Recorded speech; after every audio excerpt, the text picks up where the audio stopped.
It's a lot of experimentation. I use a lot of ink. I also use a lot of these Japanese watercolors. This is a really nice, rich color. You have no idea what's gonna happen. I work by day doing pretty much internet stuff. I work at Apple, I work in the marketing group, I work on the apple.com. So it's pretty fun, it's really cool, but it's very, very left-brained. So I work all day doing just very logical information, hierarchy stuff. At the end of the day, I'm like, my head is fried. So I just started painting. I mean, I'd always drawn when I was a kid, but it wasn't until I graduated and started working that I had the free time to just kind of just mess around. So a lot of times I'll do these washes and just say, okay, here's some good base layers for things I might want to do in the future. In kindergarten and grade school and junior high, I was always the kid who could draw. I don't know, it was just something I always really enjoyed.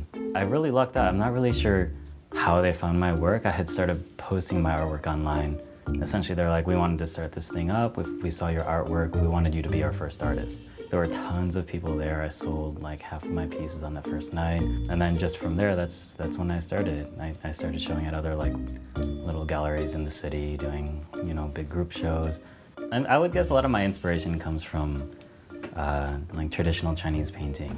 One of my uncles is actually a pretty well-established painter from Taiwan, and he's got this really, really unique style that draws a lot from traditional Chinese ink painting and landscapes, but he also injects a lot of like modern sensibility into it.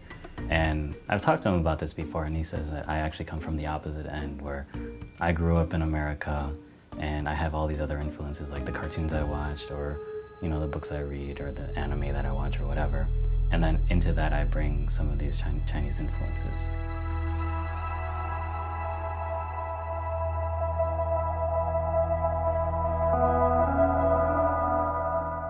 A lot of my stuff is very nature-based, very water-based, landscape-based. Yeah, it's pretty fun. I don't know, a lot of times when I'm painting, I really have no idea what I'm gonna end up with when I start. Like, I'll just start painting, start with a wash, you know, throw some ink around, and I'll be like, okay, I think there's gonna be a robot in this one. And then I'll just start drawing a robot.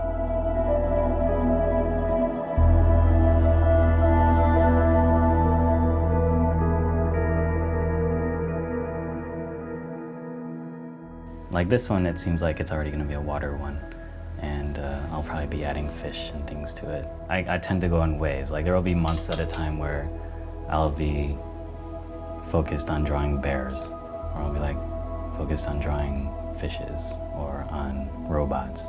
Right now I'm kind of in a fish and robot stage.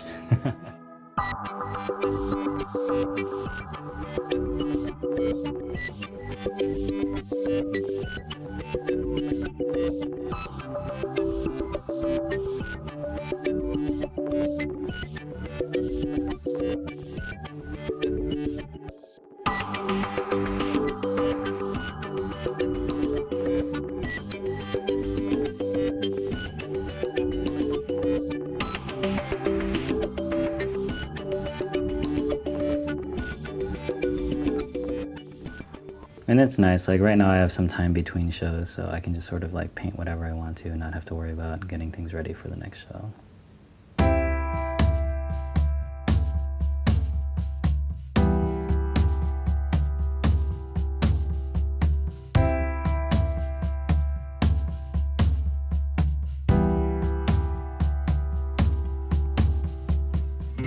A few years back, I guess it was in 2008, Pepsi did this whole rebranding and they have this new logo. It's just everywhere, posters of it everywhere. And every time I saw it, it just looked like a really fat dude with like his belly sticking out. And I was like, you know, I'm gonna draw that tonight. So I went home and I just grabbed their logo off their website and I just drew on top and made it into a fat dude and I posted it.